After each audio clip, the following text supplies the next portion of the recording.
සිරිපුර නගින්න සුදු දෝනිලා නගින්න ටිකට් පී. අපේ ගානේ ටිකට් පී ටිකට් පී ගානේ. හරිද? සිරිපුර නගින්න ටිකට් පී නගින්න සිරිපුරට යන කට්ටියට ටිකට් පී කමෙන්ට් එක ටිකට් පී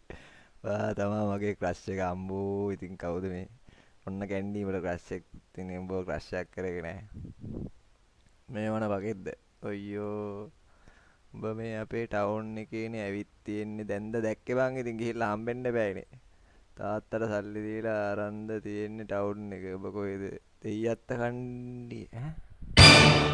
දෙයියත්ත කණ්ඩි කියන්නේ මෙහෙනේ බං මේ කිට්ටුවනේ දෙහියත්ත කණ්ඩි ඒක තමයි මම සිරිපුර කියද්දි ඒත් මම බැලුවා මේ දෙහියත්ත කණ්ඩි අඩෝ වෙලාවට බං හම්බුන්නේ නැහැනේ අපිටත් පොඩ්ඩක් බලන්න මරු වෙඩින් ෆොටෝ එකත් හදලම දීලා ගැලපෙන රස්සාව ඒක නම් සිරා තමයි සිරිපුර යසේල වල ඉන්දියන් නගින්ට ටිකට් පී ධනරාජට කතා කරා නම් හරි නේද ධනරාජට කතා කරා නම් කොහොමද ටිකට් පී තමයි